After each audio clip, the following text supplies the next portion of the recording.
بعد ما وقف الشعر ونخى من طيحته أفعال،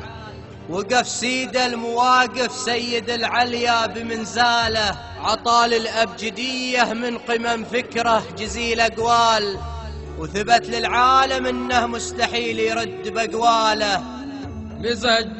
فكرة تطور مع سياسة ماضي اليامال، ورسى بإعمالنا من فوق بر يشيد بأفعاله، ضرب برض الغبيرة من جمال ومفخره أمثال، وقليل اللي نشوفه بوقتنا يرقى لأمثاله.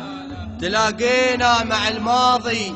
وقال اليوم كيف الحال، علوم أخبار ما معنى وشوف الحال وش حاله، إذا الأمجاد تتزعزع قواعدها ترى ما مال، مجد من سار للعليا وخلى المجد يرقاله. وريث العز عاكفه رسم مزن العطا همال، إلى إن صارت كفوفه عطاها بروق شعالة، بهالهيبة تسولف للجبال وترتجف لجبال، بهالطيبة تشابه طيبة الأب اللي قعياله، بهالطيبة تشابه طيبة الأب اللي قعياله، بهالحب الغمام وترتوي من فيضه الأجيال، بهالفكر الحضاري المنطلق من ساس آماله،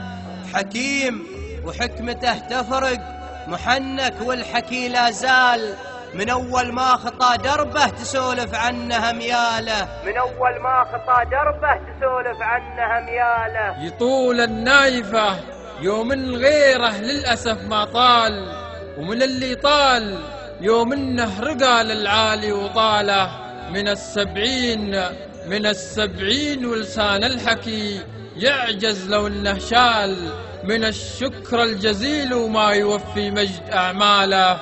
من 70 ولسان الشباب وبسمة الأطفال تسولف للفخر عن صانع الفرق ووسع باله، كريم ومدت يمينه شرى وابل علينا سال، عزيز وما أخذ لو تعجز يمينه مع شماله. لها الطيب الخلق